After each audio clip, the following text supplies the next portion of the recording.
కేసీఆర్ గారు వచ్చి ఎలక్షన్స్ ముందు ఎల్లూరు పంప్ హౌస్లో ఒక మోటార్ ఆన్ చేసి నార్లాపూర్ నింపడం జరిగింది. కానీ అప్పటి నుండి అప్పుడెక్కడ పనులు ఆగినాయో ఈ కాంగ్రెస్ గవర్నమెంట్ వచ్చిన 2 ఏళ్లలో ఒక్క తట్ట కూడా మట్టెత్తిపోయలేదు. ఇవాళ నేను ముఖ్యమంత్రి గారి మీద డైరెక్ట్ కరప్షన్ అలిగేషన్ చేస్తా ఉన్నా. ఎందుకంటే ఆయన పెద్ద పెద్ద మాటలు చెప్తారు. మాది ఎడ్యుకేషన్ అండ్ ఇరిగేషన్ అంటారు. నో నో నో నో, మీది డైవర్షన్ అండ్ కరప్షన్ పాలిటిక్స్. ఎందుకోసం చెప్తున్న ఈ మాట, నిన్న నిలబడి కేసీఆర్ గారి మీద మొత్తం ప్రతిపక్షాల మీద ఆయన చెంగడ పింగడ దుంకిండు ఆ స్పీచ్లో. మాట్లాడుకుంటే ఏమంటారు, నేను పాలమూరు రంగారెడ్డికి 4,300 కోట్లు ఇచ్చిన అన్నారు. ఏడా ఇచ్చారు 4,300 కోట్లు? ఇస్తే ఒక తట్టెడు మట్టి ఎత్తిపోయాలి కదా, ఏమి ఇయ్యలే. నారాయణపేట కొడంగల్ స్కీమ్కి ఒక 1000 కోట్లు మెగా కృష్ణారెడ్డి గారికి, 1000 కోట్లు పొంగులేటి శ్రీనివాసరెడ్డి గారికి అడ్వాన్స్లు ఇచ్చారు. ఈ అడ్వాన్స్ కల్చర్ బీఆర్ఎస్లో లేకుండే, కాంగ్రెస్ వచ్చినాక మళ్ళీ తీసుకొచ్చి అడ్వాన్స్ ఇచ్చిండ్రు. నారాయణపేట కొడంగల్లో మరి పని చేసిరా? చేయలే. ఇప్పటి వరకు కూడా ల్యాండ్ అక్విజిషన్ మాత్రమే అవుతా ఉన్నది. అంటే సీఎం గారు కరప్షన్ అండ్ డైవర్షన్ తన పాలసీగా పనిచేస్తున్నారు. మీ జిల్లాలో, మీ సొంత జిల్లాలో కూడా ఇంకా కొంచెం పనిచేస్తే అయిపోయేటటువంటి ఈ ప్రాజెక్టుకు మీరు నీళ్ళు ఇవ్వలేకపోవడం అన్నది 100% కాంగ్రెస్ పార్టీ ఫెయిల్యూరు, రేవంత్ రెడ్డి గారి ఫెయిల్యూర్ అని చెప్పక తప్పనటువంటి పరిస్థితి. అదేవిధంగా మన ఏపీ జలదోపిడి చాలదన్నట్టు కర్ణాటక ఏం చేసింది, ఆల్మట్టిలో ఎత్తు పెంచింది. అయినా సరే అక్కడ కాంగ్రెస్ గవర్నమెంటే ఉంటుంది, ఇక్కడ కాంగ్రెస్ గవర్నమెంటే ఉంటుంది. ఒక్క మాట మాట్లాడాడు మన ముఖ్యమంత్రి గారు, తెలంగాణ హక్కుల గురించి మీరు మట్టి హైట్ ఎట్లా పెంచుతారు అన్న మాట మాట్లాడారు. అక్కడ అప్పర్ భద్రాలో ప్రాజెక్టులు అయితే మనకు కృష్ణాలో నీళ్ళు రావు.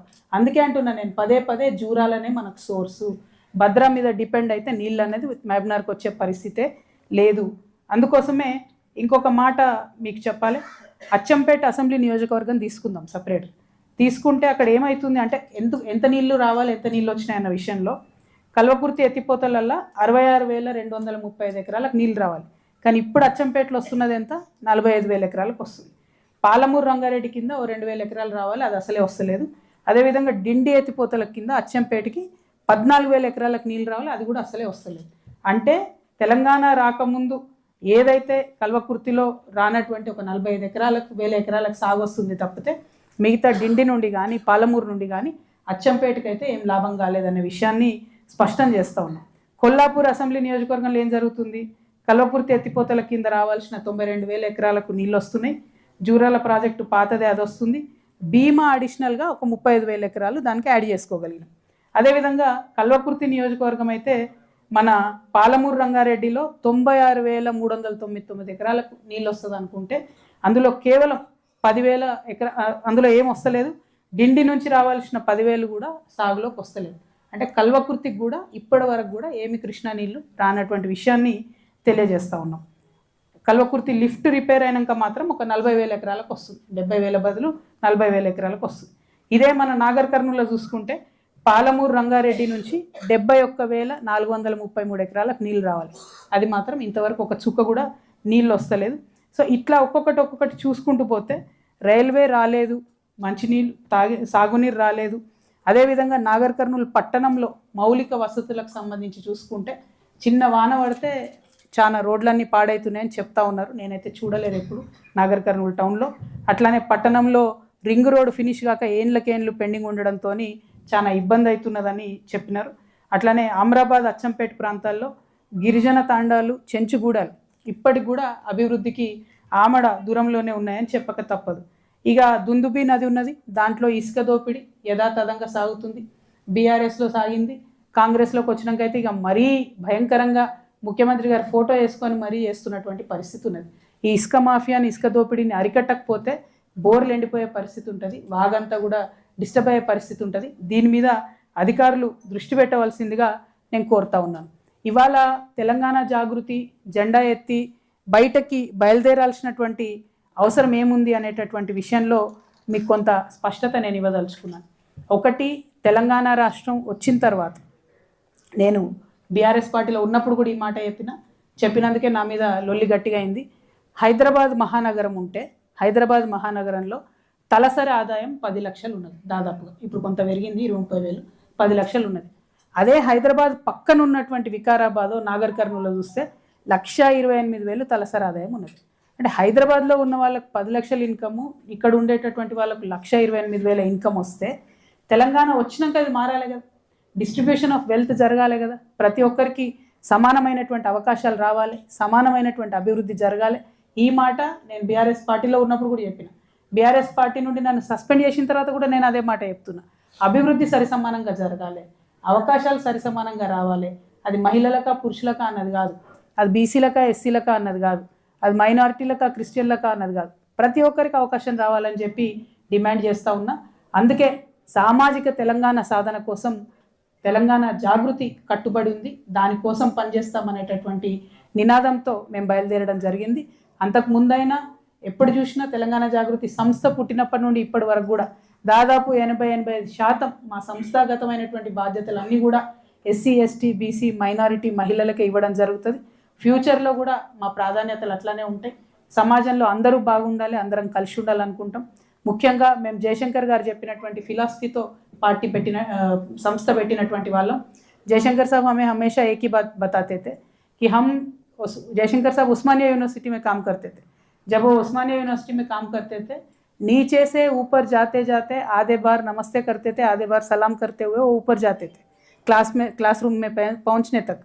लेकिन आते आते हालत ऐसा हो गया कि माइनॉरिटियों का रिप्रेजेंटेशन, चाहे वो गवर्नमेंट एम्प्लॉयमेंट में होने दीजिए, सियासत में होने दीजिए या किसी नॉमिनेटेड पोस्ट में होने दीजिए, सिवाय वक्फ बोर्ड के और हज कमेटी के अलावा कोई मेन स्ट्रीम में पोजीशंस कभी भी नहीं दिए बोल के जयशंकर साहब पहले बताते थे.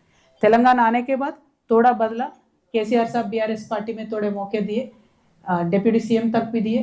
लेकिन जो असली इश्यूज़ है, जो पसमानदगी को एड्रेस करने वाले इश्यूज़ है, जो सियासती अपना रिप्रेजेंटेशन पॉलिटिकल रिप्रेजेंटेशन बढ़ाने के बातें हैं, उनमें कुछ भी बढ़ोतरी नहीं हुआ. जो 12% रिजर्वेशन की बात हुई थी उसमें कुछ बढ़ोतरी नहीं हुआ. उसके वास्ते भी जागृति काम करेगी. पॉलिटिकल रिप्रेजेंटेशन बढ़ाने के लिए हम काम करेंगे. ज़रूर सबसे ज़्यादा इम्पॉर्टेंट इकोनॉमिक बेनिफिट के लिए हम काम करेंगे. चाहे बीआरएस गवर्नमेंट होने दीजिए, कांग्रेस गवर्नमेंट होने दीजिए. बजट नाम के वास्ते देते हैं, खर्चा आधा भी नहीं करते हैं माइनॉरिटीज़ के इश्यू में. और माइनॉरिटी बोले तो सिर्फ माइनॉरिटी मुस्लिम के नाम पे देके क्रिश्चियंस को, सिख्स को कम्प्लीटली इग्नोर किया गया. इसीलिए हमने तेलंगाना जागृति में 3 डिफरेंट कमेटी बनाए. माइनॉरिटी मुस्लिम कमेटी भी है, माइनॉरिटी क्रिश्चियन कमेटी भी है, माइनॉरिटी सिख कमेटी भी है. तो सबके लिए काम करने के लिए जागृति आगे बढ़ रही है. आगे चल के भी आप सबका साथ हम चाहते हैं.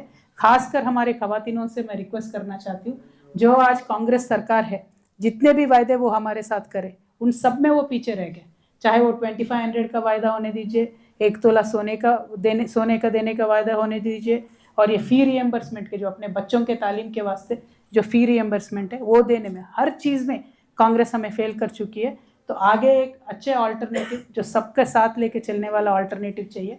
इसीलिए तेलंगाना जागृति आगे आई है. आपके साथ मिलके काम करेंगे. आपका साथ चाहते हैं, आपका आशीर्वाद भी चाहते हैं. సో ఈ విధంగా నాగర్ కర్నూలు ప్రజలు నేను కోరేది ఒకటే, నాగర్ కర్నూలుకి హక్కుభుక్తంగా రావాల్సినటువంటి నీళ్లు, నిధులు, నియామకాలు వీటిలో ఏవి చూసుకున్నా కూడా రావాల్సిన వాటా ఇంకా చాలా మిగిలే ఉంది. జరగాల్సినటువంటి పోరు ఇంకా చాలా మిగిలే ఉంది. దానికోసం జాగృతి ముందుకొచ్చింది. ఇవాళ వచ్చినమా పోయినమా అన్నట్టు కాకుండా వచ్చి ఈ 2 రోజుల్లో మేము చూసేటటువంటి సమస్యల పరిష్కారం కోసం మా కమిటీని కూడా పటిష్టంగా నిర్మాణం చేస్తాం. పోరాటాలు కూడా నిర్దిష్టంగా నిర్దేశించుకొని ఒక లక్ష్యం పెట్టుకొని గోల్ ఓరియంటెడ్గా పనిచేస్తామని తెలియజేస్తూ నాగర్ కర్నూలు ప్రజలకు, హాజరైనటువంటి మీడియా మిత్రులకు, జాగృతి నాయకులకు, కార్యకర్తలకు థ్యాంక్ యూ. జై తెలంగాణ, జై తెలంగాణ, జై జాగృతి, జై జాగృతి. ఏమన్నా ఒక నిమిషం మెడికల్ కాలేజీ భూమి విషయం మాట్లాడారు మేడం. అంటే అదే సమయంలో పాలమూరు రంగాల్లో 26,000 ఎకరాల భూమి మొత్తం సెంచరవి, లంబడిలవి, పేదలవి పోయినాయి. ఇప్పటికి కూడా కోర్టులో కొన్ని కేసులు నడుస్తున్నాయి. ఇక్కడ కూడా ఇప్పుడు సులభాయ కల్లా కొల్లాపూర్లో ఇంకా దాదాపు 2.5 ఎకరాల భూమి ఇవ్వలేక రైతులు కొట్లాడుతుంటూ వాళ్ళు పని జరగలేదు. గోకారం ప్రాంతం, ఎర్రవెల్లి ప్రాంతం దీనిపైన మీరు మాట్లాడతారు. రేపు కూడా వెళ్తున్నామన్నా, గోకారంకు పోతున్నాం రేపు. అట్లానే RRR బాధితుల దగ్గరకు పోతున్నాం. అంటే ప్రత్యేకించి నేను ఎప్పుడైతే జిల్లాల బాట బట్టి తిరుగుతూ ఉన్నానో, ప్రతి జిల్లాలో, ప్రతి నియోజకవర్గంలో పేదల పట్ల జరిగినటువంటి అనేక ఆకృత్యాలు బయటకు వస్తున్నాయి. చాలా అన్యాయం జరిగింది. చాలా విషయాలు, చాలా చోట్ల రైతులకు బేడీలేసి తీసుకుపోయినారు. నోరు లేనటువంటి చిన్న సన్నకారు రైతుల భూములు అనేకం పోయినాయి. RRR లాంటి వాటిలలో, ప్రాజెక్టులు లాంటి వాటిలలో